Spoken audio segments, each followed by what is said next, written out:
Here we go again. Lucasfilm announces the release of the Obi-Wan Kenobi series, gives us a date and everything. I got a few worries. Go to Bound into Comics. Lucasfilm announces release date for their Obi-Wan Kenobi series. Disney Plus and Lucasfilm announced the release of upcoming Obi-Wan Kenobi series. In a press release, Disney Plus and Lucasfilm revealed that Obi-Wan Kenobi will arrive on Disney Plus on May 25th. They also released a poster.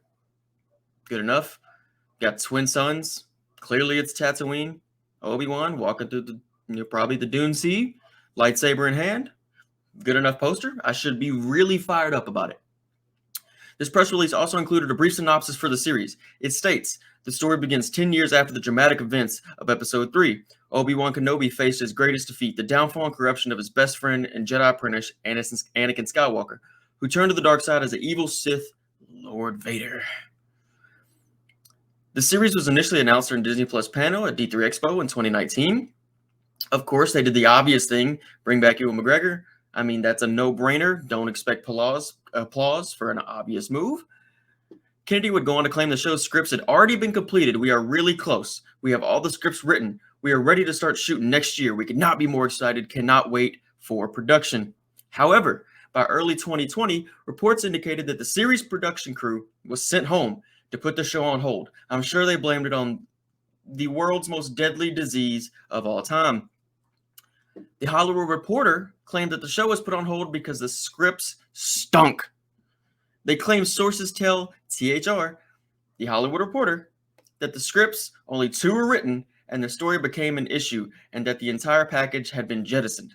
They noted that at the same time, the scripts might have been too similar to The Mandalorian, with Kenobi taking a young Luke Skywalker and Leia under his wing, similar to Din Djarin's journey with Baby Yoda.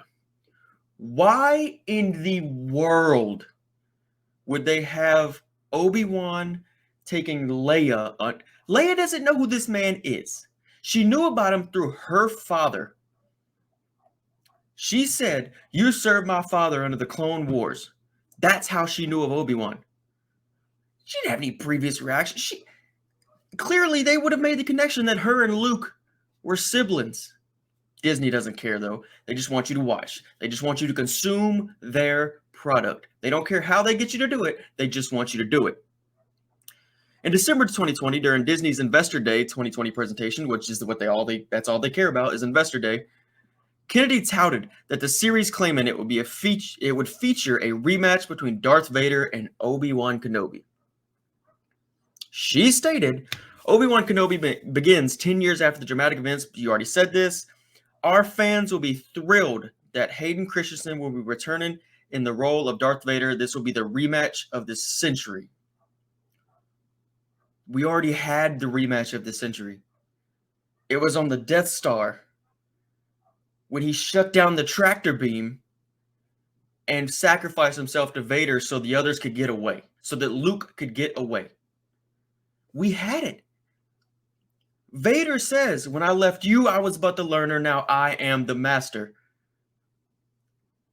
What, they fought a couple years back and age don't count that one? Disney doesn't care about this property.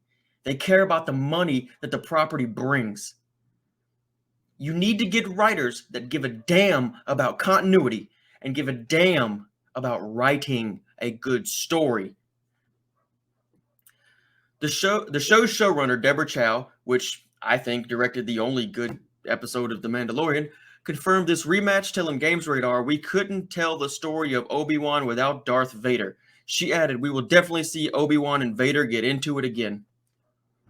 You couldn't tell a story of an exiled, failed Jedi trying to find meaning in life and purpose for himself after the fall of the Republic, after a failure he takes near and dear to his heart.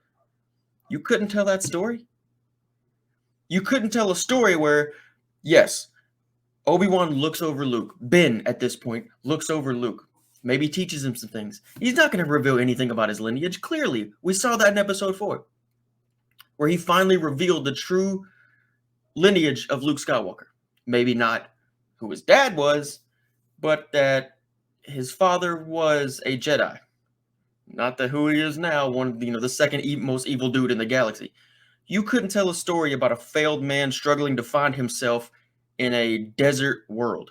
Maybe go on some adventures. Maybe protect Luke from these bounty hunters and scouts and people trying to come find him.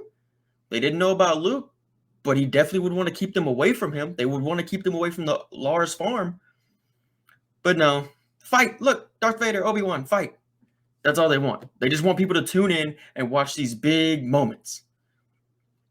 Chow would provide further details in a short teaser for the show on Disney+. She said, "This is quite a dark time that we're coming into with him. Just being a Jedi. It's not safe. There's Jedi hunters out there." Yeah.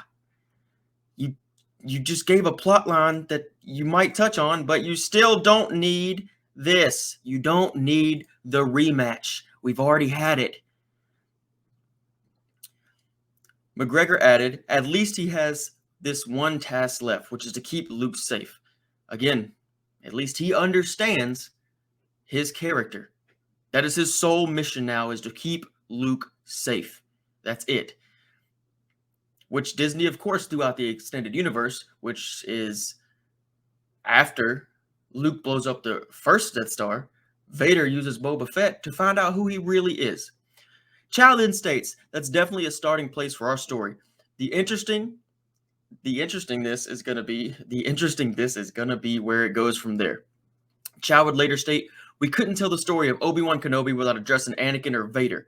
McGregor added, "Have another swing at each other might be quite satisfying for everybody. It'll be very satisfying for the normies that come in there and just consume.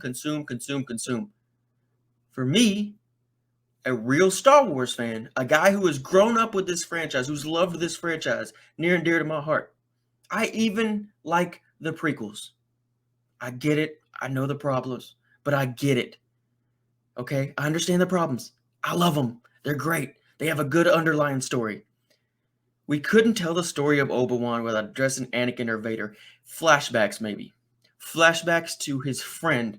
Flashbacks to his failure, where it eats him up inside and he holds it so close, where it really torments a man who's trying to re-find himself, who's lost completely, who has one mission left in the world, and that's to protect this boy.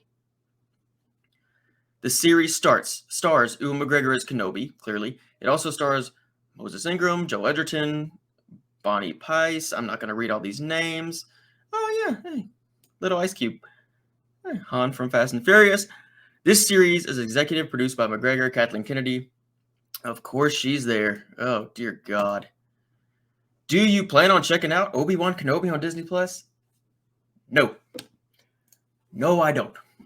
Once again, Disney has a fantastic idea, fumbles the ball completely, doesn't understand this franchise, doesn't understand the lore behind this franchise. They don't get it, and at this point, I don't think they ever will. Kathleen Kennedy's not going anywhere. John and Dave are not saving this franchise. Star Wars, for all intents and purposes, might just be dead. Let me know what you think in the comments below. Like, share, subscribe to this video. Thanks for hanging out. We'll talk to you later.